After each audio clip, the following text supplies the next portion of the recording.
साथियों, आप सभी का इस प्लेटफॉर्म पर स्वागत है। यहाँ पर हम लोग आगामी जो RO ARO की भर्ती आएगी उसके लिए यहाँ पर हम लोग टेस्ट लगा रहे हैं और यह जो टेस्ट कराया गया है यह GS वर्ल्ड जो कोचिंग संस्था है इनके द्वारा जो है UP PCS RO ARO pre test series 2022-23 नाम से टेस्ट कराए जा रहे हैं। तो उसका जो पहला टेस्ट है यहाँ पर हम लोग देखेंगे और इस टेस्ट में इंडियन हिस्ट्री और करंट अफेयर के प्रश्नों को संकलित किया गया है। तो चलिए प्रारंभ करते हैं। इसमें पहला प्रश्न है और ध्यान रखिएगा क्योंकि ये हिस्ट्री और करंट अफेयर के प्रश्न है तो ये आपके RO के साथ साथ PCS जो 2023 का एग्जाम होगा उसके लिए भी काफ़ी महत्वपूर्ण है। तो पहला प्रश्न है, मध्य पाषाण काल में पशुपालन के प्रमाण कहाँ से मिले हैं? तो ये जो है प्रमाण जो आपके आदमगढ़ से मिले हैं। कहाँ पर मिले हैं? आदमगढ़ से, जो कि मध्य प्रदेश के होशंगाबाद में है। इसके अतिरिक्त राजस्थान के भीलवाड़ा में स्थित बागौर से भी मिले हैं। आगे देखते हैं, भारतीय उपमहाद्वीप में कृषि के प्राचीनतम साक्ष्य कहाँ से प्राप्त होते हैं? तो ये प्राचीनतम साक्ष्य जो है वो लहुरा देव से प्राप्त हुए हैं। कहाँ से? उत्तर प्रदेश के संत कबीर नगर जिले में स्थित लहुरा देव से। यहाँ से 8000 ईसा पूर्व से लेकर के 9000 ईसा पूर्व के मध्य चावल के साक्ष्य प्राप्त होते हैं। सिंधु सभ्यता संबंधित है किससे? तो सिंधु सभ्यता जो है ये आद्य ऐतिहासिक युग से संबंधित है, क्योंकि यहाँ पर लेखन कला का ज्ञान तो है किंतु इतिहास निर्माण में इसका प्रयोग नहीं किया जा सकता है। 2500 ईस्वी से लेकर के ईसा पूर्व से लेकर के 600 ईसा पूर्व के कालखंड को आदि ऐतिहासिक कालखंड माना जाता है। मूर्ति पूजा का आरंभ कब से माना जाता है? तो मूर्ति पूजा का आरंभ जो है पूर्व आर्यकाल से माना जाता है। सिंधु सभ्यता में मूर्ति पूजा प्रचलित थी। इसके उदाहरण मोहनजोदाड़ो से प्राप्त एक मोहर और सैंधव पुरास्थलों से प्राप्त मातृ देवी की मृण मूर्तियों से पता चलता है। आगे देखते हैं, दो सूचियां दी गई हैं, इन्हें हमें सुमेलित करना है। तो देखिए, हड़प्पा किस नदी के किनारे स्थित है? तो हड़प्पा जो है आपका ये रावी के किनारे है, तो 3 से मिला दीजिए। कालीबंगा घग्गर के किनारे है, 2 से मिला दीजिए। लोथल जो है वो भोगवा के किनारे है, 1 से।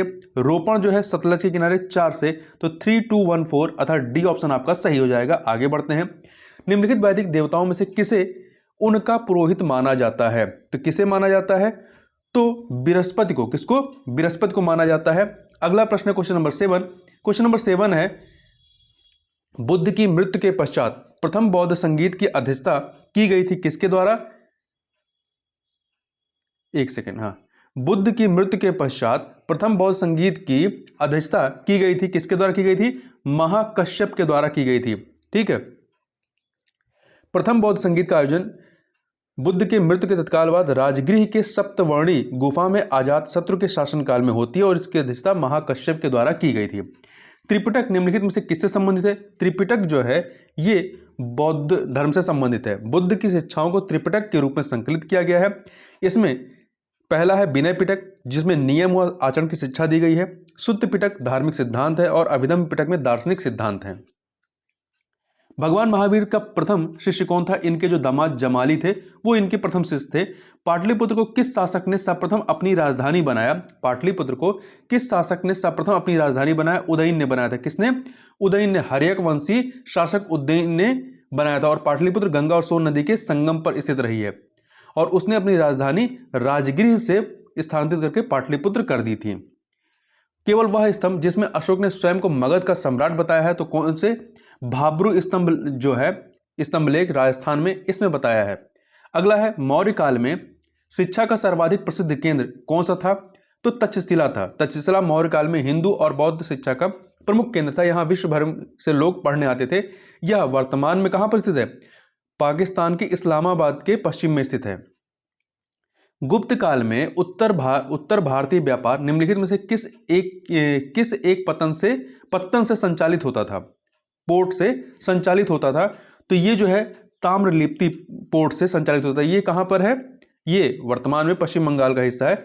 तो गुप्त काल में बंगाल में ताम्रलिप्ति एक प्रमुख बंदरगाह था जहां से उत्तर भारतीय व्यापार के साथ दक्षिण पूर्व एशिया, चीन, श्रीलंका, सुमात्रा आदि देशों के साथ व्यापार होता था। क्वेश्चन नंबर 14 देखते हैं, एलोरा के प्रसिद्ध कैलाश मंदिर के निर्माण से कौन सा शासक वर्ग संबद्ध रहा है? तो इसके निर्माण से जो है राष्ट्रकूट वंश जो है संबद्ध रहा है। एलोरा का कैलाश मंदिर अपने निर्माण शैली के लिए विश्व प्रसिद्ध है। यह भगवान शिव को समर्पित है और इसका निर्माण राष्ट्रकूट शासक कृष्ण प्रथम के द्वारा करवाया गया था, कृष्ण प्रथम के द्वारा। आगे दो सूचियां दी गई हैं विद्वान और पुस्तक की, इन्हें हमें सुमेलित करना है। तो देखिए, वारामिहिर के द्वारा क्या लिखी गई है? बृहद संहिता लिखी गई। बृहद संहिता 3 से मिला दीजिए। विशाख दत्त के द्वारा देवी चंद्र गुप्तम लिखी गई है, 4 से मिला दीजिए। शूद्रक के द्वारा मृच्छकटिकम लिखी गई है, 2 से मिला दीजिए। बिल्हड़ के द्वारा विक्रमांक देवचरित लिखी गई है, अर्थात 5 से मिला दीजिए। तो ये हो जाएगा 3, 4, 2, 5, ए ऑप्शन आपका सही हो जाएगा। आगे बढ़ते हैं। निम्नलिखित में से किस महिला ने सर्वप्रथम कांग्रेस को संबोधित किया था? कादम्बिनी गांगुली ने किया था। किसने? कादम्बिनी गांगुली ने 1990 में कांग्रेस के कलकत्ता अधिवेशन में इन्होंने कलकत्ता विश्वविद्यालय की प्रथम महिला स्नातक कादम्बिनी गांगुली ने संबोधित किया था। और इस अधिवेशन की अध्यक्षता किसने की थी? सर फिरोज शाह मेहता ने की थी। आगे बढ़ते हैं। निम्नलिखित में से किस अधिवेशन में कांग्रेस के साथ राष्ट्रीय शब्द जो है वो शामिल होता है?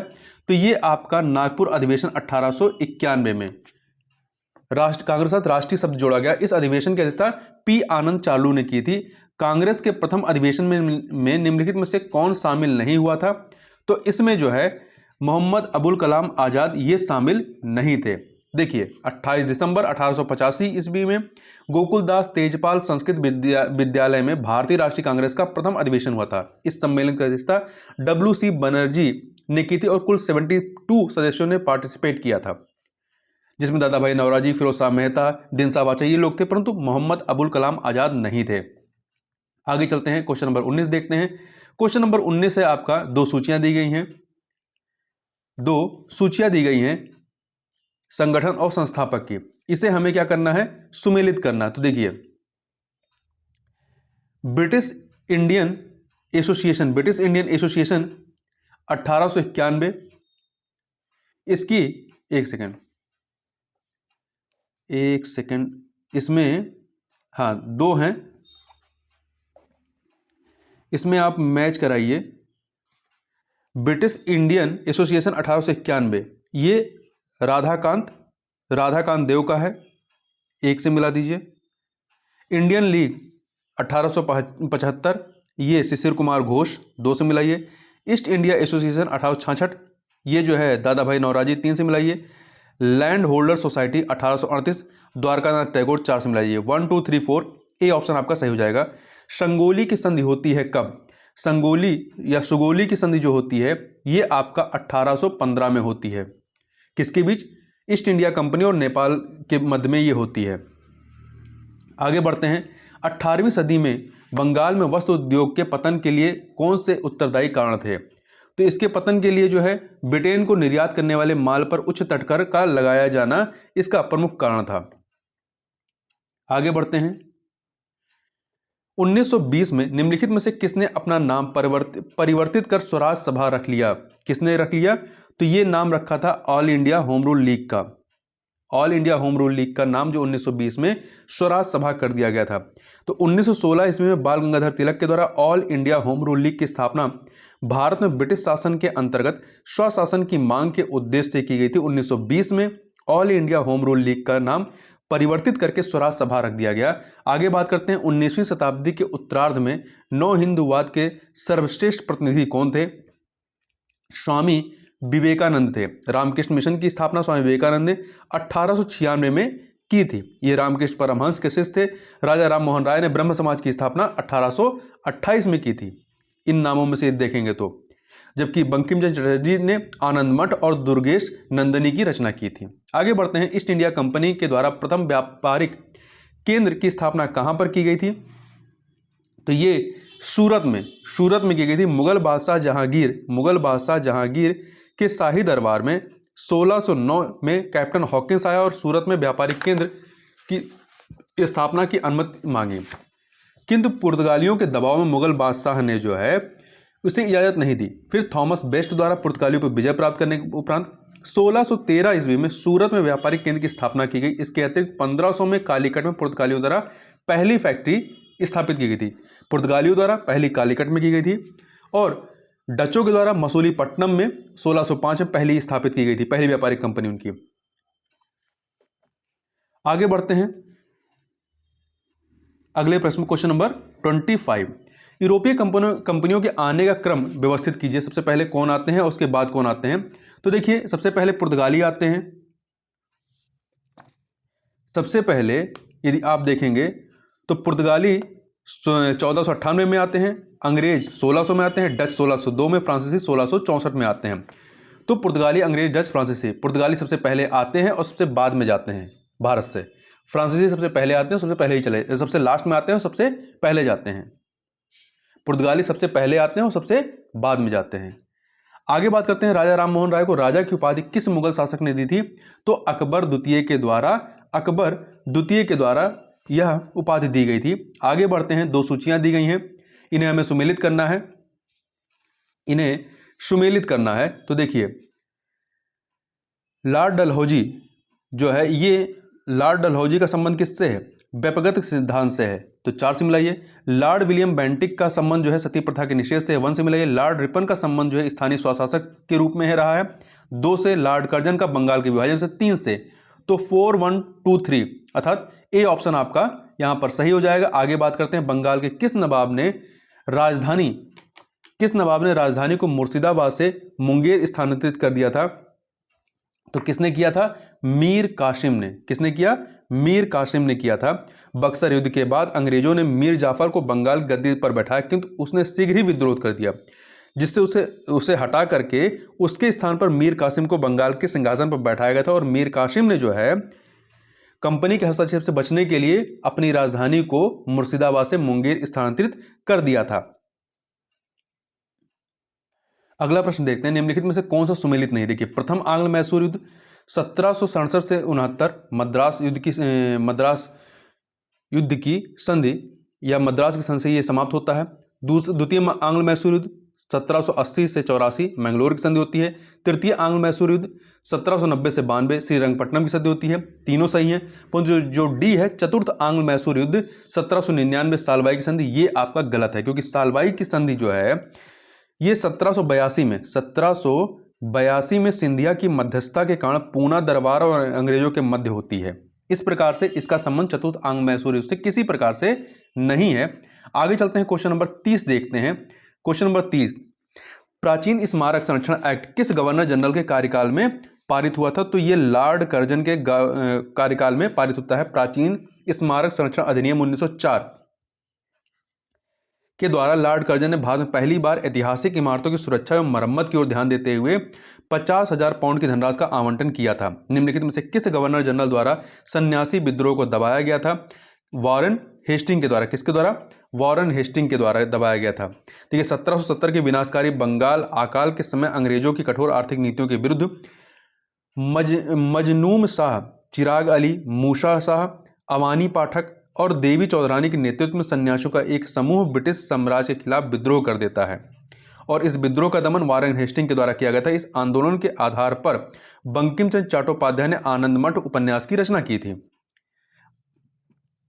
मतलब उसकी जो आनंद की विषय वस्तु है वो सन्यासी विद्रोह ही है। दक्षिण भारत में सिंचाई व्यवस्था का अग्रदूत किसे माना जाता है? सर आर्थर कॉटन को माना जाता है। ये ब्रिटिश सिंचाई अभियंता थे। उन्होंने दक्षिण भारतीय राज्यों की सिंचाई व्यवस्था हेतु उल्लेखनीय कार्य की, इसलिए सर आर्थर कॉटन को दक्षिण भारत की सिंचाई व्यवस्था का अग्रदूत माना जाता है। मेरठ छावनी विद्रोह किस तिथि से आरंभ होता है? 10 मई 1857 को मेरठ में प्रारंभ होता है। निम्नलिखित में से कौन सुमेलित नहीं है स्थल और नेतृत्वकर्ता में? तो देखिए, दिल्ली के नेतृत्वकर्ता बहादुर शाह थे 1857 की क्रांति के समय।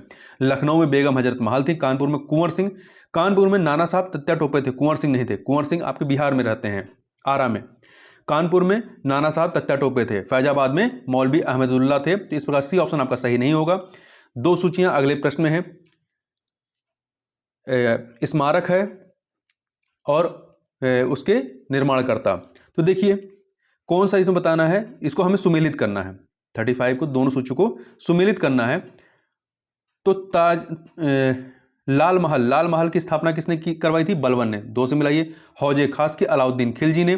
3 से मिला दीजिए। 2.5 दिन का झोपड़ा, ये कुतुबुद्दीन ऐबक का है। जहां पनाह नगर, ये जो है ये आपका किसका है? मोहम्मद तुगलक का। 4 से। तो 2314 आपका सी ऑप्शन सही हो जाएगा। आगे बढ़ते हैं। अगला है, निम्नलिखित में से कौन सा विकल्प सही नहीं है? कौन सा विकल्प जो है वो सही नहीं है? दीवाने मुस्तखराज अलाउद्दीन खिलजी के समय का है, दीवाने कोही मोहम्मद बिन तुगलक, दीवाने अर्ज बलवन का है, नाइबे मुमालिकत ये नासरुद्दीन महमूद से संबंधित नहीं बल्कि बहराम शाह से संबंधित है। तो डी ऑप्शन सही नहीं है। निम्नलिखित में से कौन सा विकल्प सही नहीं है? कौन सा विकल्प जो है वो सही नहीं है? तो देखिए मिनहाजुस सिराज तबकाते नासरी उन्होंने लिखी है, फुतुहाते फिरोज शाही जो है ये फिरोज शाह तुगलक ने लिखी है। किताबुल हिंद जो है ये अमीर खुसरो के द्वारा लिखी गई है। और लाल बख्श जो है ये इल्तुतमिश दारानी कुतुबुद्दीन ऐबक संबंधित है।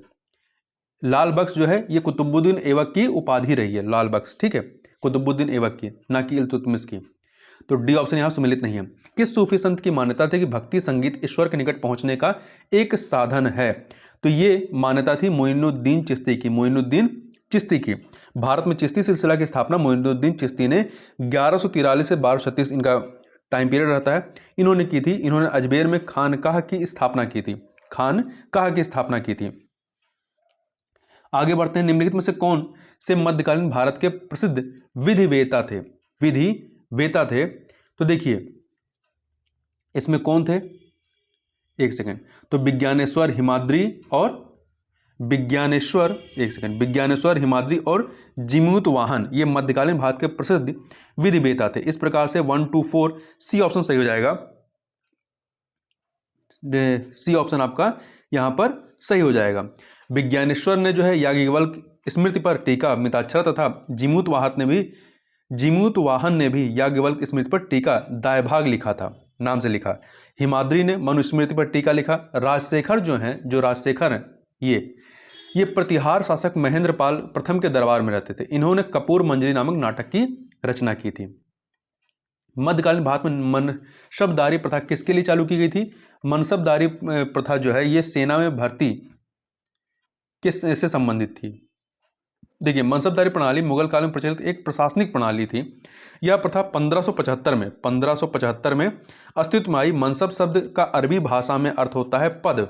अकबर द्वारा आरंभ की गई इस व्यवस्था में दिए गए पद को मनसब तथा प्राप्त करने वाले तुर्कों को मनसबदार कहा जाता था। अकबर की मनसबदारी प्रथा मंगोलों की दशमलव पद्धति पर आधारित थी। आगे बढ़ते हैं, शिवाजी के अष्टप्रधान का कौन सा सदस्य विदेशी मामलों की देखरेख करता था? तो जो सचिव सुमंत होता था, सुमंत ये विदेशी मामलों की देखरेख करता था। सचिव जो होता था पत्राचार विभाग की देखरेख करता था। पंडित राव धार्मिक मामलों में छत्रपति का प्रमुख सलाहकार तथा पेशवा प्रधानमंत्री होता था। आगे बढ़ते हैं, क्वेश्चन नंबर 42 को देखते हैं। तो कौन सा सुल्तान भारत में नहरों का जाल निर्माण करने के लिए प्रसिद्ध रहा है? तो फिरोज शाह तुगलक रहा है। इन्होंने बड़ी संख्या में नहरों का निर्माण व पुनर्निर्माण कराया। याहिया अहमद सर हिंदी ने फिरोज शाह तुगलक द्वारा निर्मित 5 नहरों का उल्लेख किया है। कौन कौन सी? एक है आपका उलुग खानी नहर, ये यमुना से हिसार तक है, हरियाणा में है हिसार। 150 मील रजबशाही नहर सतलज से घग्गर तक है। सिरमौर की पहाड़ी से झांसी तक तीसरा, घग्गर से फिरोजाबाद तक चौथा। 5वां है यमुना से फिरोजाबाद तक, फिरोजाबाद नहर जिसे कहा जाता है ये। आगे बढ़ते हैं, निम्नलिखित पर विचार कीजिए। कुछ इमारतें हैं, इनका शाही कालक्रम हमें व्यवस्थित करना है। तो देखिए तुगलकाबाद किला की स्थापना जो होती है 1321 से 25 में गयासुद्दीन तुगलक ने दिल्ली में कराया। लोधी गार्डन जो है ये 1575 का है, 1575 का है। इसके बाद कुतुब मीनार जो है, कुतुब मीनार ये आपका 1192 का है। और फतेहपुर सिकरी ये मुगल सम्राट अकबर जो है इसका निर्माण 1569 में 1569 में कराता है। तो इसमें देखिए सबसे पहले क्या आएगा? सबसे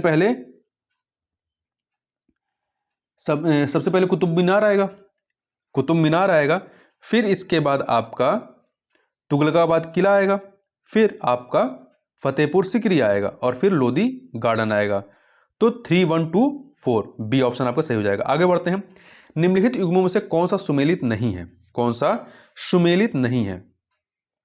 देखिए मुगल शासक है और इनके दरबार में आने वाले में विदेशी, तो सर जहांगीर के दरबार में विलियम हॉकिंस आता है। अकबर के दरबार में सर टॉमस रो नहीं आता है। सर टॉमस रो 1615 से 1619 तक भारत में रहता है और यह जहांगीर के दरबार में रहता है, ना कि अकबर। तब तक अकबर की मृत्यु हो चुकी होती है, तो ये जहांगीर के दरबार में था। टॉमस रो इंग्लैंड के राजा जेम्स प्रथम का राजदूत था। जहांगीर ने इसे खान की उपाधि से सम्मानित किया था। शाहजहां के दरबार में ट्रेवेनियर आता है, औरंगजेब के दरबार में मनुची आता है। प्रसिद्ध विरूपाक्ष मंदिर कहाँ अवस्थित है? तो ये जो है आपका कर्नाटक के हम्पी में तुंगभद्रा नदी के दक्षिणी तट पर अवस्थित है। सी ऑप्शन आपका सही हो जाएगा। धर्मत का युद्ध निम्नलिखित में से किनके मध्य हुआ था? धर्मत का युद्ध जो है ये औरंगजेब तथा दारा सिकोह के मध्य जो है ये उत्तराधिकार को लेकर के होता है। कब होता है? 1658 में, 1658 में लड़ा गया था, जिसमें दारा सिकोह औरंगजेब द्वारा पराजित किया जाता है। निम्नलिखित में से किस एक ने महत्वपूर्ण कृतियां रामचंद्रिका एवं रसिक प्रिया की रचना की थी? तो ये रचनाएं जो हैं किसकी हैं? कवि केशव की हैं। इनका टाइम पीरियड क्या रहा है? 1555 से 1617। आगे बढ़ते हैं। मोहम्मद बिन कासिम द्वारा सिंध की विजय कब की गई थी? तो सिंध की विजय 712 में की गई थी। भारत में पहला मुस्लिम आक्रमण 712 ईस्वी में अरब आक्रमणकारी मोहम्मद बिन कासिम के नेतृत्व में होती है और फारसी ग्रंथ चचनामा से अरबों द्वारा सिंध विजय की जानकारी मिलती है। क्वेश्चन नंबर 49 देखते हैं। हुगली को बंगाल की खाड़ी में समुद्री लूटपाट के लिए किसने अड्डा बनाया था? तो किसने बनाया था? पुर्तगालियों ने बनाया था। पुर्तगालियों ने बंगाल खाड़ी में हुगली को समुद्री लूटपाट का अड्डा बनाया था। पुर्तगाली गवर्नर नीनो डी कूना, जो कि 1529 से 38 तक रहता है, ने हुगली में पुर्तगाली बस्तियों को स्थापित कर भारत के पूर्वी समुद्री क्षेत्र में पर अपना प्रभाव स्थापित किया। आगे बढ़ते हैं। निम्नलिखित में से कौन सा युग्म सही सुमेलित, कौन सा युग्म जो है वो सही सुमेलित है? तो देखिए, बक्सर का युद्ध मीर जाफर विरुद्ध और क्लाइव के बीच में, ये नहीं सही है। ठीक है। वाड़ीवास का युद्ध ये आपका फ्रांसीसी के विरुद्ध ईस्ट इंडिया कंपनी मतलब फ्रांस और अंग्रेजों के मध्य में होता है। फ्रांसीसियों और अंग्रेजों के मध्य में होता है। कब होता है? 22 जनवरी 1760 को ईस्ट इंडिया कंपनी और फ्रांसीसियों के बीच लड़ा गया। ठीक है। इस निर्णायक लड़ाई में आयरकोट के नेतृत्व में अंग्रेजी सेना ने काउंट डी लाली, जो कि फ्रांसीसियों का सेनानायक था, इसके नेतृत्व वाली फ्रांसीसी सेना को पराजित करते हैं। बक्सर के युद्ध की यदि बात करते हैं तो बक्सर का युद्ध जो है ये 1764 में अंग्रेजों की तरफ से हेक्टर मुनरो तथा मीर कासिम, सिजाउद्दौला तथा व शाह आलम द्वितीय की संयुक्त सेना के मध्य होती है। एक तरफ अंग्रेज हैं, दूसरी तरफ मीर कासिम है, सिजाउद्दौला है तथा शाह आलम द्वितीय है। जलियांवाला बाग जो हत्याकांड होता है ये 13 अप्रैल 1719 को होता है। ये डलहौजी के विरुद्ध नहीं होता है। खेड़ा का युद्ध जो है ये 1707 में साहू एवं ताराबाई के मध्य होता है, जिसमें ताराबाई पराजित होती है। ये निजाम के विरुद्ध नहीं होता है। आगे बढ़ते हैं। भारत में ब्रिटिश साम्राज्य के दौरान निम्नलिखित वायसरायों पर विचार कीजिए और इन्हें उपरोक्त की पदावधि का सही कालक्रम हमें बताना है। देखिए, लॉर्ड कर्जन 1899 से लेकर के 1905 तक रहता है। जेम्स फोर्ड 1916 से 1921 तक रहते हैं। लॉर्ड हार्डिंग 1910 से लेकर 1916 तक रहते हैं। लॉर्ड इरविन 1926 से 1931 तक रहता है। तो आपका पहले लॉर्ड कर्जन आएगा, फिर आपका लॉर्ड हार्डिंग आएगा, लॉर्ड हार्डिंग तीसरा, फिर लॉर्ड चेम्सफोर्ड आएगा और फिर लॉर्ड इरविन आएगा। तो 1324 हो जाएगा, 1324 ए ऑप्शन। सोम प्रकाश नामक समाचार पत्र किसने प्रारंभ किया था? तो यह जो है समाचार पत्र का प्रकाशन जो है 1858 में ईश्वरचंद विद्यासागर के द्वारा किया गया था। यह प्रथम बंगाली राजनीतिक अखबार था। ठीक है, जिसे कोलकाता से प्रकाशित किया गया था। मॉन्टेग्यू चेम्सफोर्ड प्रस्ताव किससे संबंधित था? तो ये जो है आपका संवैधानिक सुधार से संबंधित था। संवैधानिक सुधार से। इसी के बाद जो है भारत सरकार अधिनियम 1919 आता है। मतलब इसका आधार जो है मॉन्टेग्यू चेम्सफोर्ड सुधार जो प्रस्ताव था वो बनता है। भारत में औपनिवेशिक शासन के दौरान शैक्षणिक संस्थानों के संदर्भ में निम्नलिखित युग्मों पर विचार कीजिए। संस्थान दिए गए हैं और उसके संस्थापक, संस्थान और उसके ऊपर दिए गए युग्मों में से कौन सा सही है ये हमें बताना है। तो देखिए, एक सेकेंड। बनारस का संस्कृत कॉलेज ये जो है इसकी स्थापना 1791 में जोनाथन डंकन ने की थी। ठीक है, ना कि विलियम जोन्स ने। तो पहला गलत हो गया। दूसरा कलकत्ता मदरसा वॉरेन हेस्टिंग के समय में है, सही है, 1781 में खोला जाता है। Fort William College Arthur Wellesley. तो फोर्ट विलियम कॉलेज, एक सेकेंड, 1800 में फोर्ड आर्थर वेलेज़ली ने नहीं की थी, बल्कि लॉर्ड वेलेज़ली ने की थी फोर्ट विलियम कॉलेज की स्थापना। तो इस प्रकार से पहला तीसरा गलत है, केवल दूसरा सही, कलकत्ता मदरसा वाला। तो यहाँ पर आपका जो बी ऑप्शन है वो सही हो जाएगा। मुखौटा नृत्य का संबंध निम्नलिखित में से किस नृत्य शैली से है? तो इसका संबंध केरल में प्रचलित कथकली से है। निम्नलिखित में से कौन सा सही है? कौन सा सही है? तो देखिए, इसमें हरिप्रसाद चौरसिया बांसुरी वादक रहे, बिस्मिल्ला खां शहनाई वादक रहे, ना कि तबला वादक। जाकिर हुसैन जो हैं ये तबला वादक, और अल्लाह रखा खां ये दोनों ही जो हैं तबला वादक रहे हैं। ओणम किस प्रदेश का त्यौहार है? तो ओणम जो है ये केरल का महत्वपूर्ण त्यौहार है। यह त्यौहार फसल कटाई के मौसम में मनाया जाता है। एक जनजाति जो सरहुल त्यौहार मनाती है, तो ये जनजाति कौन सी है? मुंडा जनजाति जो है ये सरहुल त्यौहार मनाती है। आगे बढ़ते हैं। गांधी जी की विचारधारा किन किन लोगों से प्रभावित थी? तो इनकी विचारधारा जो है थ्योरो, रस्किन, टोल्स्टॉय उपयुक्त सभी से प्रभावित थी। अगला है तिलक तथा एनी बेसेंट द्वारा बनाए गए होम रूल लीग को एक साथ कब मिलाया गया? तो इसको जो है अप्रैल 1916 में एक साथ मिला दिया गया था। देखिए, एनी बेसेंट ने सितंबर 1916 में होम रूल लीग की स्थापना की थी, जबकि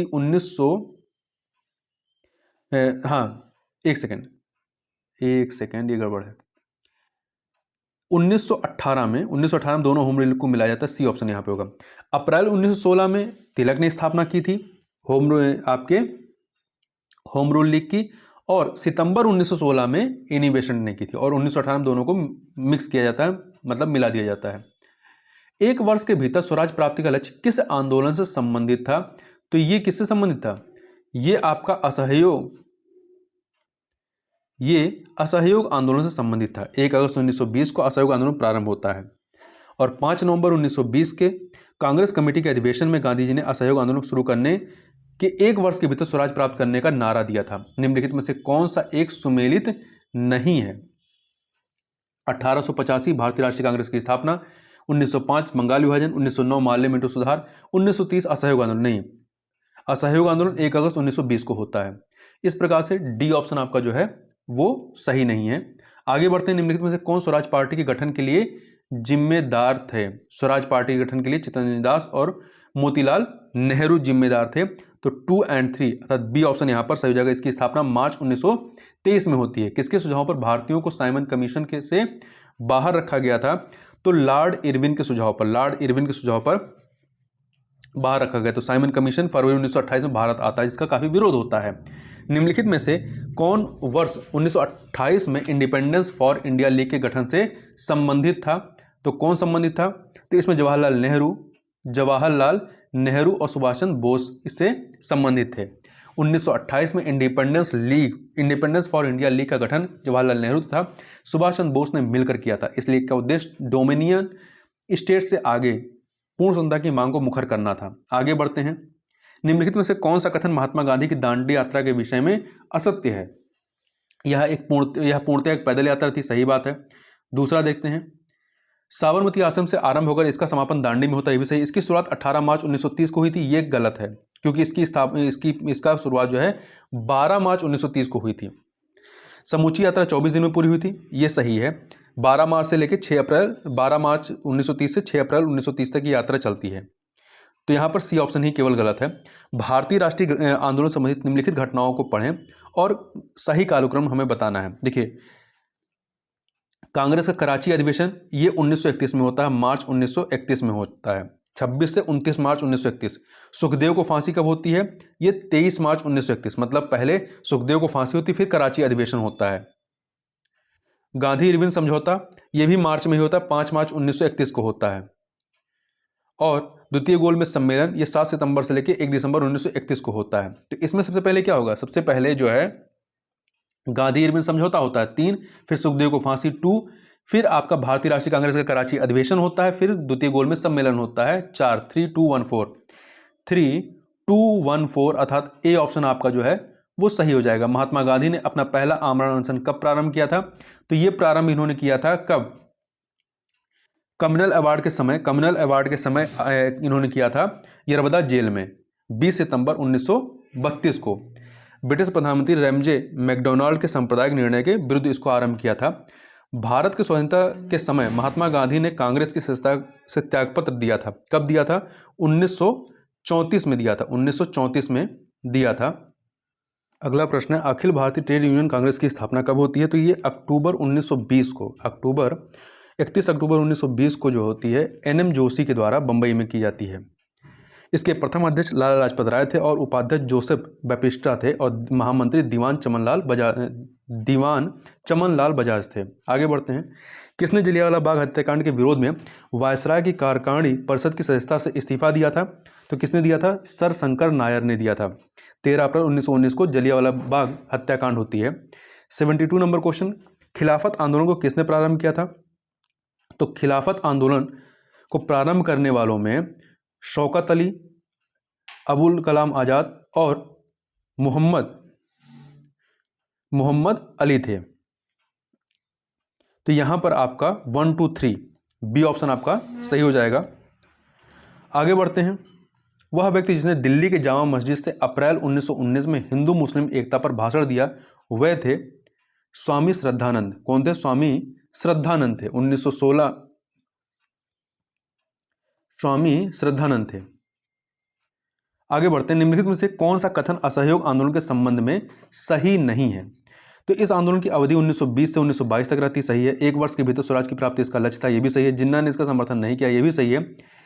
CR दास ने राय बहादुर की उपाधि वापस कर दी थी, तो ये सही नहीं है, क्योंकि असहयोग आंदोलन के समर्थन में गांधी जी अपनी कैसरे हिंद की उपाधि वापस कर दी थी। इन्हीं को अनुकरण करते हुए जमनालाल बजाज ने अपनी राय बहादुर की उपाधि वापस की थी, ना कि CR दास ने। तथा मोतीलाल नेहरू, विठल भाई पटेल, राजेंद्र प्रसाद आदि ने अपनी वकालत छोड़ दी थी। कांग्रेस के जिस अधिवेशन में पूर्ण स्वराज का प्रस्ताव पारित हुआ उसकी अध्यक्षता की गई थी किसके द्वारा? लाहौर में नेहरू जी के द्वारा की गई थी, दिसंबर 1929 में। आगे बढ़ते हैं। हरिजन सेवक संघ की स्थापना जो है सितंबर 1932 में की गई थी। 30 सितंबर 1932 को महात्मा गांधी के द्वारा, और घनश्याम दास बिड़ला इस संघ के अध्यक्ष थे। इसका इंग्लिश में नाम था All India anti untouchability league. आगे बढ़ते हैं। 2 सूचियां दी गई हैं, इन्हें हमें सुमेलित करना है कि कौन सा सही। देखिए, बॉम्बे क्रॉनिकल फिरोज शाह मेहता संबंधित है, 3 से मैच कराइए। कॉमनवेल जो है एनी बेसेंट से संबंधित है, 4 से मैच कराइए। लीडर मदन मोहन मालवीय 1 से मैच कराइए। यंग इंडिया महात्मा गांधी 2 से मैच कराइए। 3 4 1 2, तो ऑप्शन 3 4 1 2 आपका किस में है? यह है आपका सी ऑप्शन। अगला है, निम्नलिखित में से किसको अंग्रेजी सरकार ने काकोरी षड्यंत्र के मामले में फांसी पर चढ़ाया था? तो इसमें आप देखिए राम प्रसाद बिस्मिल और रोशनलाल को, राम प्रसाद बिस्मिल और रोशनलाल दोनों को, तो डी ऑप्शन यहां पर सही हो जाएगा। 9 अगस्त 1925 को हिंदुस्तान रिपब्लिक एसोसिएशन के सदस्यों द्वारा लखनऊ के काकोरी नामक स्थान पर एक पैसेंजर ट्रेन में डकैती डालकर सरकारी खजाना लूट लिया गया था, जिसमें राम प्रसाद बिस्मिल, रोशनलाल, अशफाक उल्ला खां एवं राजेंद्र लोहड़ी को फांसी की सजा हुई थी, जबकि चंद्रशेखर आजाद फरार हो गए थे। आगे बढ़ते हैं। हिंदुस्तान सोशलिस्ट रिपब्लिक एसोसिएशन द्वारा की गई पहली क्रांतिकारी घटना थी, कौन सी थी? तो सैंडर्स की हत्या जो है इनके द्वारा की गई पहली कार्रवाई थी। हिंदुस्तान सोशलिस्ट रिपब्लिक एसोसिएशन की स्थापना सितंबर 1928 में दिल्ली की फिरोज शाह कोटला मैदान में चंद्रशेखर आजाद के नेतृत्व में की गई थी। लाला लाजपत राय पर लाठियों से प्रहार करने वाले सहायक पुलिस अधीक्षक सैंडर्स की 17 दिसंबर 1928 को भगत सिंह, चंद्रशेखर आजाद तथा राजगुरु द्वारा की गई हत्या इस संगठन की पहली क्रांतिकारी गतिविधि थी। अगला है, 2 सूचियां दी गई हैं, हमें इन्हें सुमेलित करना है। स्वराज पार्टी के संस्थापक कौन थे? CR दास, 3 से मिलाइए। गदर पार्टी के लाला हरदयाल, 4 से मिला दीजिए। अभिनव भारत BD सावरकर, 2 से मिलाइए। पंजाब नौजवान सभा भगत सिंह, 1 से मिला दीजिए। तो 3 4 2 1 अर्थात बी ऑप्शन आपका यहां पर सही हो जाएगा। आगे बढ़ते हैं। जयप्रकाश नारायण किस आंदोलन से संबंधित थे? तो ये जो है भारत छोड़ो आंदोलन से संबंधित रहे हैं, जो कि अगस्त 1942 में होता है। जयप्रकाश नारायण ने हजारीबाग के सेंट्रल जेल से फरार होकर भूमिगत गतिविधियों को संगठित किया था। आज़ाद हिंद सरकार के निर्माण की घोषणा कहां पर की गई थी? तो इसकी घोषणा जो की जाती है सिंगापुर से। जुलाई 1943 को रास बिहारी बोस ने आज़ाद हिंद फौज की कमान सुभाष चंद्र बोस को सौंपी थी और 21 अक्टूबर 1943 को सुभाष चंद्र बोस ने सिंगापुर में स्वतंत्र भारत का अस्थायी सरकार का गठन किया। आगे बढ़ते हैं, निम्नलिखित में से किन पार्टियों ने भारत छोड़ो आंदोलन का समर्थन नहीं किया था? तो Communist Party of India, Hindu Mahasabha, Muslim League, इन सभी ने नहीं किया था। हाल ही में ऑस्ट्रेलियन ओपन 2022 में महिला सिंगल्स वर्ग का खिताब किसने जीता है? तो ये इसका खिताब जो है एशले बार्टी ने जीता, ऑस्ट्रेलिया की एशले बार्टी ने जीता है। आगे बढ़ते हैं, संयुक्त नौसैनिक अभ्यास चिरू 2022 किन 3 देशों के बीच आयोजित हुआ? तो ये जो है रूस, चीन और ईरान के मध्य में इसका आयोजन किया गया। आगे बढ़ते हैं, निम्नलिखित कथनों पर विचार कीजिए। यहां पर कुल 3 कथन दिए गए हैं और बताना है इनमें कौन सा कथन सही है, कौन सा कथन सही है। तो देखिए, हाल ही में प्रधानमंत्री नरेंद्र मोदी ने 31 जनवरी को वीडियो कॉन्फ्रेंसिंग के जरिए 40वें राष्ट्रीय महिला आयोग की स्थापना दिवस कार्यक्रम में पार्टिसिपेट किया। तो 40वें नहीं बल्कि 30वें राष्ट्रीय महिला आयोग की स्थापना दिवस में। तो पहला गलत है। राष्ट्रीय महिला आयोग की अध्यक्षा कौन है? रेखा शर्मा, सही है। राष्ट्रीय महिला आयोग का गठन कब होता है? जनवरी 1982 में नहीं बल्कि जनवरी 1992 में हुआ था। 1992 में राष्ट्रीय महिला आयोग अधिनियम 1990 के तहत एक सांविधिक संस्था के तौर पर। इस प्रकार से यहां पर केवल दूसरा कथन सही है, पहला और तीसरा गलत है। हाल ही में किस राज्य के होयसल मंदिर को वर्ष 2022-23 के विश्व विरासत सूची के लिए भारतीय नामांकन के तौर पर शामिल किया गया है? तो ये कहां पर है? कर्नाटक में है। ठीक है, कर्नाटक का है ये। आगे बढ़ते हैं, किस राज्य की सरकार ने कन्याओं तथा महिलाओं को आत्मनिर्भर बनाने के लिए पंख अभियान की शुरुआत की है? तो इस अभियान की शुरुआत जो है मध्य प्रदेश के द्वारा की गई। किसके द्वारा की गई है? मध्य प्रदेश के द्वारा की गई है। सी ऑप्शन आपका सही हो जाएगा। भारत के किस राज्य में देश का पहला जियोलॉजिकल पार्क बनाने की घोषणा की गई है? यह घोषणा जो है आपका मध्य प्रदेश के जबलपुर के लम्हेटा में बनाने के लिए किया गया है। तो बी ऑप्शन हो जाएगा। आगे बढ़ते हैं, हाल ही में फ्रांस के वायरोलॉजिस्ट लुक मोंटेगिनर का निधन हो गया। उन्होंने किस वायरस की पहचान की थी? इन्होंने जो है HIV वायरस की पहचान की थी और इन्हें इसके लिए साल 2008 में नोबेल पुरस्कार से सम्मानित किया गया था।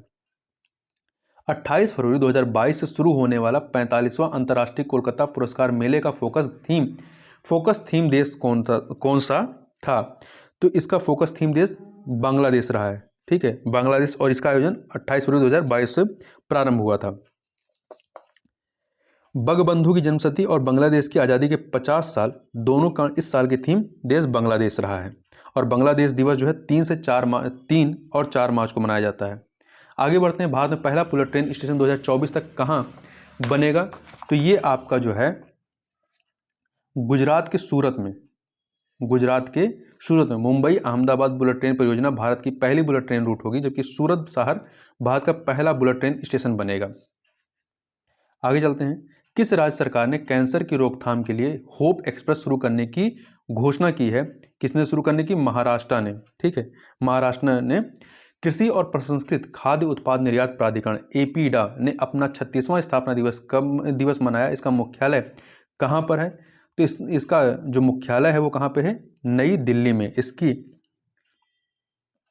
इसकी स्थापना जो है आपकी होती है वो कृषि और प्रसंस्कृत खाद्य उत्पाद निर्यात विकास प्राधिकरण अधिनियम 1985 के अंतर्गत की गई थी और यह वाणिज्य और उद्योग मंत्रालय के अंतर्गत आती है, ना कि कृषि मंत्रालय के। आगे बढ़ते हैं, तुर्की के राष्ट्रपति रेचप तैयब एर्दोगन ने अपने देश का नाम बदलकर क्या रख दिया है? तो इन्होंने अपने देश का नाम तुर्की कर दिया। क्या कर दिया है? तुर्की था पहले, तुर्की कर दिया है। हाल ही में क्वाड समूह भारत, अमेरिका, ऑस्ट्रेलिया के साथ किस देश के विदेश मंत्रियों की चौथी बैठक ऑस्ट्रेलिया के मेलबर्न में आयोजित हुई? तो इसमें चौथा देश कौन सा है? जापान है। Bharat, America, Australia, Japan. अंतर्राष्ट्रीय बाल कैंसर दिवस के संदर्भ में निम्नलिखित कथनों पर विचार कीजिए। 3 कथन दिए गए हैं, बताना है इनमें से कौन सा कथन सही है। तो देखिए, प्रतिवर्ष 16 फरवरी को अंतर्राष्ट्रीय बाल कैंसर दिवस मनाया जाता है। नहीं 16 फरवरी को नहीं बल्कि 15 फरवरी को मनाया जाता है। इस वर्ष की थीम बेहतर जीवन रक्षा है। सही है ये। यह पहली बार वर्ष 2012 में चाइल्डहुड कैंसर इंटरनेशनल द्वारा मनाया गया था। तो 2012 में नहीं, 2002 में मनाया गया था पहली बार। तो यहाँ पर पहला तीसरा गलत है। कौन सा कथन सही है इसमें बताना है। तो इसमें आपका देखिए 2 वाला थीम वाला ये आपका सही है, बेहतर जीवन रक्षा, ये सही है। तो आपका क्या हो जाएगा, यहाँ पे ऑप्शन ही नहीं है, यहाँ केवल 3 की जगह पे यहाँ केवल 2 कर दिए, तो बी ऑप्शन आपका सही हो जाएगा। वैश्विक सतत विकास शिखर सम्मेलन के संदर्भ में निम्नलिखित कथनों पर विचार कीजिए। 2 कथन दिए गए हैं, बताना है कौन सा कथन सही नहीं है। तो 16 से कौन सा कथन सही नहीं है। 16 से 18 फरवरी 2022 तक डिजिटल माध्यम से नई दिल्ली में वैश्विक सतत विकास शिखर सम्मेलन आयोजित किया गया। तो ये सही है। दूसरा, इस वर्ष 2022 इस शिखर सम्मेलन का 21वां संस्करण था, ये भी सही है। तो यहां पर कौन सा कथन सही नहीं है। तो दोनों कथन यहां पर क्या है, सही है। तो यहां पर आपका उत्तर जो है डी हो जाएगा, क्योंकि दोनों कथन सही हैं। और इस वर्ष की थीम क्या थी, towards a resilient planet ensuring A sustainable and equitable future. आगे चलते हैं, 99 नंबर क्वेश्चन देखते हैं। कौन सा देश नागरिक हवाई क्षेत्र में ड्रोन उड़ानों की अनुमति देने वाला दुनिया का पहला देश बन गया है। तो ऐसा करने वाला इजराइल पहला देश है। कौन है, इजराइल है। भारतीय नौसेना ने अपने युद्धपोत INS विशाखापत्तनम से 18 फरवरी 2022 को समुद्र में किस सुपरसोनिक क्रूज मिसाइल का सफल परीक्षण किया है। तो इनके द्वारा ब्रह्मोस मिसाइल का सफल परीक्षण किया गया है 18 फरवरी 2022 को। निम्नलिखित कथनों पर विचार कीजिए। 2 कथन दिए गए हैं, बताना इन दोनों में से कौन सा सही है। पहला, केंद्र सरकार ने राष्ट्रीय उच्चतर शिक्षा अभियान योजना को 31 मार्च 2026 तक जारी रखने के लिए मंजूरी दी है, सही है। दूसरा, यह नवंबर 2000 में शुरू की गई केंद्र प्रायोजित योजना है। ये जो है अक्टूबर 2013 में प्रारंभ की गई थी, ना कि 2000 में। तो इस पहला कथन सही है, दूसरा कथन गलत है। कौन सा देश भारत का यूपीआई सिस्टम अपनाने वाला विश्व का पहला देश बन गया है। तो ये है नेपाल। आगे बढ़ते हैं, Vikram Sarabhai children innovation centre का शुभारंभ किस राज्य में किया गया है। इसका शुभारंभ जो है कहाँ पे किया गया है, गुजरात में किया गया है। गुजरात में इसका शुभारंभ किया गया है। आगे बढ़ते हैं, हाल ही में चर्चा में रहा लेवेंडर की खेती या बैगनी क्रांति किस राज्य या केंद्र शासित प्रदेश से संबंधित है। तो ये जम्मू कश्मीर से संबंधित है। इसे लेवेंडर की खेती या बैगनी क्रांति के तौर पर जाना जाता है। देखिए इसमें क्या है, सुगंधित पौधों में लेवेंडर, डेमस्क, गुलाब, मुस्क इत्यादि आते हैं। इन्हीं की खेती को प्रोत्साहित करना है, और ये जो केंद्र सरकार की अरोमा मिशन है उसी का ही एक पार्ट है। आगे बढ़ते हैं, चर्चा में रहा एंटोनियो, एलेनिया और जेनेप, ये क्या है। तो ये जो है आपके ये तूफान है, ये तूफान है। ये यूरोपीय देश जर्मनी से टकराए कुछ समय पहले ये टकराए थे। आगे बढ़ते हैं, वित्तीय स्थिरता और विकास परिषद FSDC के संदर्भ में कौन सा कथन सही नहीं है। 22 फरवरी 2022 को मुंबई में FSDC की 22वीं बैठक आयोजित की गई, सही बात है। इसकी स्थापना वर्ष 2010 में की गई थी। इसकी स्थापना वर्ष 2010 में एक कार्यकारी आदेश से की गई थी, ये भी सही है। इसकी अध्यक्षता वित्त मंत्री द्वारा की जाती है। इसकी अध्यक्षता जो है वित्त मंत्री द्वारा की जाती है, ये भी सही है। तो यहां पर कौन सही नहीं है, यहां पर सबके सब सही हैं, ठीक है। यहां पर क्या है, सबके सब सही हैं। और यहां पे सही कौन सा नहीं है, एक सेकंड, 22वीं बैठक नहीं थी ये 25वीं बैठक थी। तो इसलिए ए ऑप्शन आपका जो है ये सही नहीं है। साहित्य अकादमी द्वारा किसे उर्दू भाषा में साहित्य अकादमी पुरस्कार 2021 देने की घोषणा की गई है। किसको की गई है, चंद्रभान खयाल को, चंद्रभान खयाल को देने की घोषणा की गई है। इनके कविता संग्रह ताजा हवा को ताबिशे जो है इसको साहित्य अकादमी पुरस्कार वर्ष 1954 में स्थापित एक साहित्यिक सम्मान है। और साहित्य अकादमी पुरस्कार ज्ञानपीठ पुरस्कार के बाद भारत सरकार द्वारा प्रदान किया जाने वाला दूसरा सबसे बड़ा साहित्यिक पुरस्कार है। हाल ही में किस संस्था ने noise, blaze and mismatch नाम से फ्रंटियर रिपोर्ट 2022 जारी किया है। यह रिपोर्ट जारी किया गया संयुक्त राष्ट्र पर्यावरण कार्यक्रम यूनेप के द्वारा इसको जारी किया गया है। आगे बढ़ते हैं, कौन सा युग्म अशुद्ध है? तो देखिए आईटी पार्कों के बारे में, आईटी पार्क आपका कहाँ पे है? आईटी पार्क कानपुर में नहीं, लखनऊ में, तो ये सही नहीं है। डिफेंस पार्क कानपुर में है, थीम पार्क आगरा में है, इत्र पार्क कन्नौज में है। अब यहाँ जो मैथ और रीजनिंग के प्रश्न हैं इनको आप यहाँ पे भी छोड़ दीजिए और आगे बढ़ते हैं क्वेश्चन नंबर 120 पे। उत्तर प्रदेश के किस शहर में doctor Ambedkar institute of technology for handicapped स्थित है? तो ये कहाँ पर स्थित है? कानपुर में स्थित है। इसकी स्थापना वर्ष 1997 में की गई थी। आगे देखते हैं, दुधवा राष्ट्रीय उद्यान कहाँ अवस्थित है? दुधवा राष्ट्रीय उद्यान जो है उत्तर प्रदेश के लखीमपुर में स्थित है, तो इसलिए डी ऑप्शन हो जाएगा यहाँ पर। निम्नलिखित युग्मों में से कौन सा एक सुमेलित नहीं है? कौन सा एक सुमेलित नहीं है? देखिए, देवा बाराबंकी से संबंधित है, आल्हा महोबा से संबंधित है, कर्मा मथुरा से नहीं बल्कि सोनभद्र में आदिवासियों द्वारा किया जाने वाला नृत्य है, ना कि मथुरा से, कजरी मिर्जापुर, तो यहाँ पे सी ऑप्शन आपका सही नहीं है। कालिंजर का किला उत्तर प्रदेश किस जनपद में स्थित है? तो ये आपका बांदा जिले में स्थित है। कहाँ पर है? बांदा में स्थित है। क्वेश्चन नंबर 124 देखते हैं। 124, उत्तर प्रदेश कृषि अनुसंधान परिषद कहाँ अवस्थित है? तो उत्तर प्रदेश कृषि अनुसंधान परिषद लखनऊ में स्थित है, लखनऊ में। इसकी स्थापना कब हुई थी? 1989 में। दो सूचियां दी गई हैं संस्थान और वो कहाँ अवस्थित हैं, इन्हें हमें सुमेलित करना है। लाल बहादुर शास्त्री गन्ना विकास संस्थान लखनऊ 1 मिला दीजिए। लेदर टेक्नोलॉजी पार्क कहाँ पर है? उन्नाव 2 से मिला दीजिए। राज्य चर्म विकास एवं विपणन निगम लिमिटेड ये आपका कहाँ पे है? आगरा 3 से मिला दीजिए। उत्तर प्रदेश वित्तीय निगम कानपुर 4 से मिला दीजिए। 1 2 3 4 अर्थात ए ऑप्शन आपका जो है सही हो जाएगा। निम्नलिखित में से कौन सा युग्म सुमेलित नहीं है? देखिए, माघ मेला प्रयागराज सही है, झूला मेला झांसी में नहीं होता बल्कि वृंदावन में होता है, तो बी सही नहीं है। पशु मेला बटेश्वर, देव मेला बाराबंकी। ध्यान रखिए झूला मेला कहाँ का है? वृंदावन का। उत्तर प्रदेश में मुख्यमंत्री आरोग्य मेले का आयोजन कब से आरंभ हुआ? तो इसका आरंभ जो है 2 फरवरी 2020 से, अर्थात ए ऑप्शन सही हो जाएगा। शहरी एवं ग्रामीण क्षेत्र के प्राथमिक स्वास्थ्य केंद्रों पर प्रत्येक रविवार को मुख्यमंत्री आरोग्य मेले का आयोजन किया जा रहा है। उत्तर प्रदेश का कौन सा जनपद सर्वाधिक राज्यों के साथ अपनी सीमा साझा करता है? तो यह है सहारनपुर, 4 राज्यों के साथ, बिहार, झारखंड, मध्य प्रदेश, छत्तीसगढ़ के साथ। भारत की पवित्र नदी गंगा उत्तर प्रदेश राज्य के कितने जनपदों से होकर प्रवाहित होती है? तो ये कुल आपके 28 जनपदों से होकर के प्रवाहित होती है। कितने? 28 जनपदों से।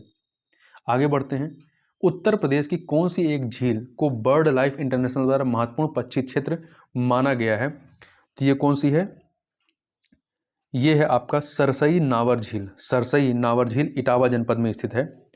ठीक है, यह झील सारस क्रेन की प्रसिद्ध संरक्षण स्थली भी है। क्वेश्चन नंबर 131, बिंद क्षेत्र में पाई जाने वाली मृदा का स्थानीय नाम क्या है? इसका स्थानीय नाम क्या है? भोंटा है। ठीक है, नाम याद रखिएगा, भोंटा है। आगे बढ़ते हैं, उत्तर प्रदेश का कौन सा जनपद सर्वाधिक वर्षा प्राप्त करता है? कौन सा जनपद प्राप्त करता है? तो सर्वाधिक वर्षा जो है आपका गोरखपुर प्राप्त करता है और सबसे कम कौन करता है? मथुरा करता है, तो यहाँ पे डी ऑप्शन हो जाएगा। क्वेश्चन नंबर 133, उत्तर प्रदेश की सबसे पुरानी नहर कौन सी है? तो ये है आपकी पूर्वी यमुना नहर। पूर्वी यमुना नहर सबसे पुरानी है। इसका निर्माण 1830 में मुगल शासक शाहजहां के द्वारा कराया गया था। इस नहर की लंबाई 1440 किलोमीटर है। उत्तर प्रदेश के प्रथम लोकायुक्त कौन थे? बिशंभर दयाल थे। तो तीनों ऑप्शन में से कोई नहीं है, तो यहाँ पे डी ऑप्शन आपका हो जाएगा। इनका कार्यकाल 14 सितंबर 1987 से लेकर 77 से लेकर के 13 सितंबर 1982 तक था। और उत्तर प्रदेश के वर्तमान लोकायुक्त कौन है? न्यायमूर्ति संजय मिश्रा हैं। उत्तर प्रदेश में किसान बही योजना की शुरुआत कब हुई? तो इसकी शुरुआत होती है 1992 में। कब होती है? 1992 में होती है। क्वेश्चन नंबर 136 देखते हैं, कौन सा युग्म सही सुमेलित है? ट्रांसफर फैक्ट्री झांसी सही है, तो A option. Hindustan aeronautics limited ये कानपुर में नहीं लखनऊ में है। तेल शोधक कारखाना ये आपका मथुरा में है, लखनऊ आगरा में नहीं। मॉडर्न बेकरीज ये कानपुर में है। आगे बढ़ते हैं, नया सवेरा योजना का संबंध किससे है? तो श्रमिक बच्चों को बाल श्रम से मुक्त कराने से संबंधित है। केंद्रीय पक्षी अनुसंधान संस्थान कहाँ स्थित है? तो ये जो है आपका केंद्रीय पक्षी अनुसंधान संस्थान की स्थापना नवंबर 1979 में बरेली में की गई थी। यह संस्थान पोल्ट्री क्षेत्र के विकास में सहायता प्रदान करता है। आगे बढ़ते हैं। आर्यभट्ट नक्षत्रशाला, आर्यभट्ट नक्षत्रशाला कहाँ स्थित है? तो ये रामपुर में, उत्तर प्रदेश के रामपुर में स्थित है और 2012 से संचालित है। यह भारत की प्रथम डिजिटल लेजर तकनीक पर आधारित नक्षत्रशाला है। इस नक्षत्रशाला का पहले नाम क्या था? का पूर्व में नाम भीमराव अंबेडकर नक्षत्रशाला था, अब आर्यभट्ट नक्षत्रशाला हो गया है। उत्तर प्रदेश के किस क्षेत्र में यूरेनियम के सीमित भंडारों की खोज की गई है? कहाँ पर की गई है? ललितपुर में की गई है, उत्तर प्रदेश के ललितपुर में। तो ये आपके 140 प्रश्न यहाँ पर कंप्लीट होते हैं। तो इस वीडियो में बस इतना ही, मिलते हैं नेक्स्ट वीडियो में, तब तक के लिए बहुत बहुत धन्यवाद।